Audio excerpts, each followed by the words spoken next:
لا أقسم بيوم القيامة ولا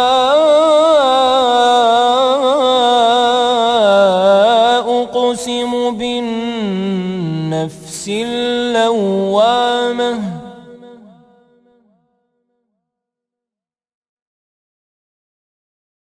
أيحسب الإنسان أن لن نجمع عظامه بلى قادرين على أن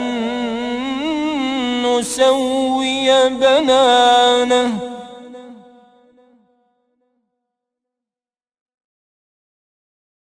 بل يريد الإنسان ليفجر أمامه يسأل أيان يوم القيامة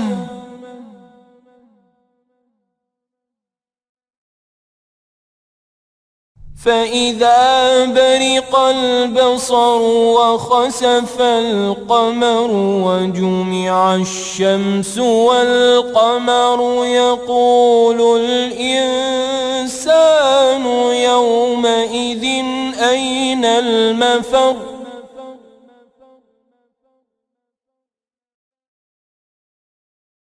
كلا لا وزر إلى ربك يومئذ المستقر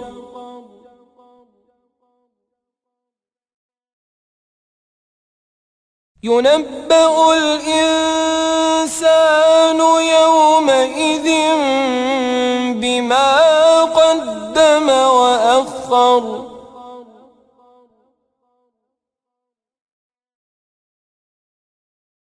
بل الإنسان على نفسه بصيرة ولو ألقى معاذيره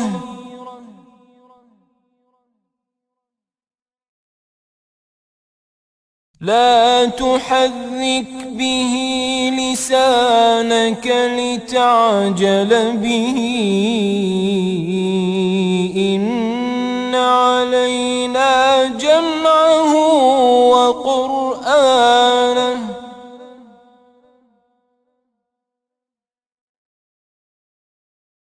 فإذا قرأناه فاتبع قرآنه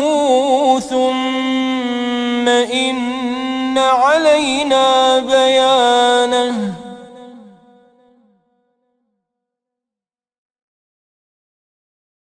كلا بل تحبون العاجلة وتذرون الآخرة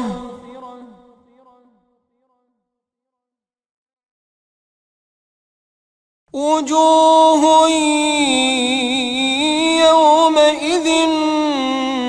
ناظرة إلى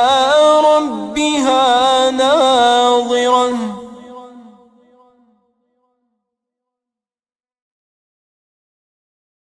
ووجوه يومئذ باسرة تظن أن يفعل بها فاقرة